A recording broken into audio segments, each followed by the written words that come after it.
राधे राधे भक्तों। हरे कृष्णा हरे राधे।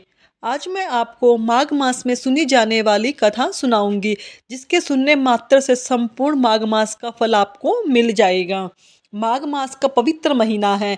इसमें थोड़ा सा पुण्य करने पर ही हमें बहुत अधिक फल की प्राप्ति होती है। माघ मास में हमें जरूर स्नान करना चाहिए, इससे भगवान हरि बहुत प्रसन्न होते हैं। माघ मास की पवित्र कथा, चलिए कथा की ओर। बहुत समय पहले की बात है। किसी गांव में एक भील और भीलनी रहते थे। बहुत गरीब थे। लकड़ी बेचकर अपना पेट भरते थे।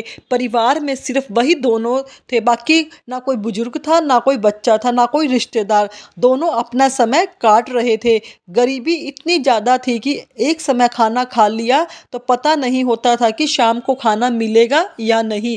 बाकी किसी और चीज़ की तो बात ही क्या। जो भील था वो रोज जंगल में लकड़ी काट कर लाता था। भीलनी उन लकड़ियों को बाजार में बेचकर आती थी। दोनों का यही दिनचर्या थी। समय कट रहा था। एक समय की बात है, जब माघ का महीना आने वाला था, तब गांव की सब औरतें कुछ कुएं पर माघ स्नान की चर्चा कर रही थी। आपस में पूछ रही थी कौन कौन करेगा। अब भिलनी उन सब की बातें सुन रही थी। उसे माघ स्नान के बारे में या माघ के पावन महीने के बारे में कुछ भी पता नहीं था। वो सब औरतें से स्नान के नियम पूछने लगी और पूछने लगी कि माघ का क्या महत्व है। भिलनी को सब जो औरतें थी उनमें से एक जो बूढ़ी अम्मा थी, उन्होंने बोला कि बेटा मैं तुझे बताती हूँ। उसने भिलनी को पूरी जानकारी दी। अब भिलनी को माघ माघ का महत्व जानकर बहुत अच्छा लगा। उसने तभी से मन में विचार कर लिया कि कुछ भी हो जाए मैं माघ स्नान तो जरूर करूंगी, क्योंकि उसको लगता था कि अभी तक मैंने कोई पूजा पाठ, कोई अच्छा पुण्य कर्म कुछ भी नहीं किया है, कम से कम यह तो कर ही लूं। पर जब उसने यह सुना कि अंत में माघ का महीना जब खत्म होता है या माघ की पूर्णिमा पर दान और उदापन करना होता है, तो वो थोड़ा सोच में पड़ने लगी। सोचने लग गई कि घर में तो हमारे खाने के लाले हैं, अगर दान या उदापन करने में मैंने भील को कहा तो वह गुस्सा हो जाएगा। इतनी कड़ी मेहनत के बाद वो दोनों बड़ी मुश्किल से दो समय का रूखा सूखा खाना खा पाते थे।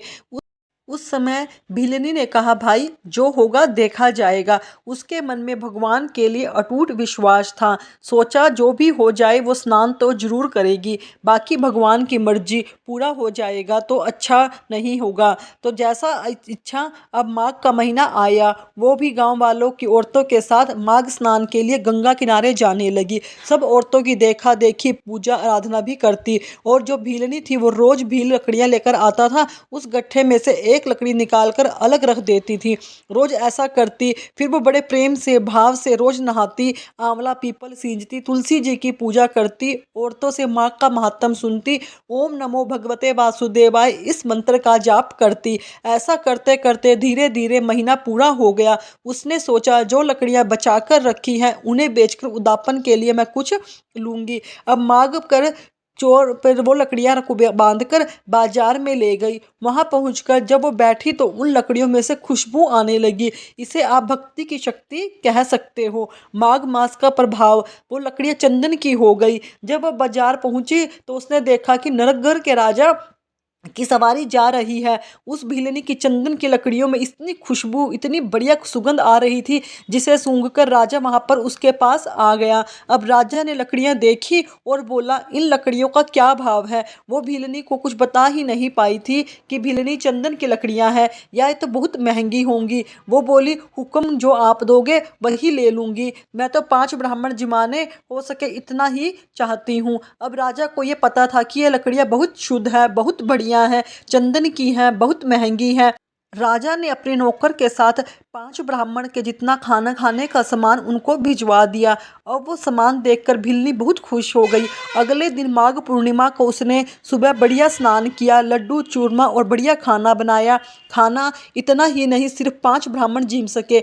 अब जब भील ने इतना खाना देखा तो उसके मन में विचार आया कि भाई हमने तो कभी इतना अच्छा खाना नहीं खाया, इसलिए अच्छा है कि यह खाना हम ही खा ले। पर भीलनी मानी नहीं। उसने कहा, नहीं ब्राह्मणों को जिमाना है।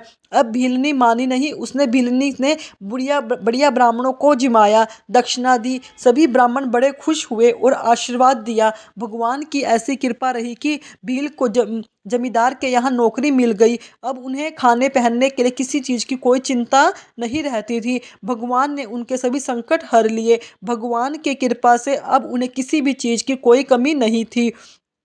भगवान माधव जैसे भिलनी का स्नान पूरा कराया, वैसे भी हमारा करवाना। अपनी कृपा और आशीर्वाद हम सब पर बनाए रखना। बोलो माँ के ठाकुर की जय, माधव की जय, मोर मुकुट बंसी वाले की जय। माघ का पावन महीना सबकी इच्छाएं पूरे करने वाला महीना है और मैं कान्हा जी के चरणों में आप सबके मंगल कामना के लिए प्रार्थना करती हूँ। आप सभी की मनोकामनाएं पूरी हों, आपके जीवन से सभी नकारात्मकता दूर हो जाए, आपका अच्छा स्वास्थ्य, अच्छे सौभाग्य की प्राप्ति हो। यह कहानी मैंने आपको माघ महीने की सुनाई है। आप इसे रोज अपनी पूजा करते हुए इस कहानी को अवश्य सुनिए। माघ का महीना आपके सभी कष्टों को दूर कर देगा। इसमें भगवान की अधिक से अधिक भक्ति करनी है, हमें और कुछ नहीं करना, सिर्फ भगवान का नाम का सिमरन ज़्यादा से ज़्यादा करना है। भक्तों, अगर आपको मेरी वीडियो अच्छी लगी तो मेरे चैनल को सब्सक्राइब करें, वीडियो को लाइक करें, कमेंट में राधे राधे अवश्य लिखें। धन्यवाद भक्तों।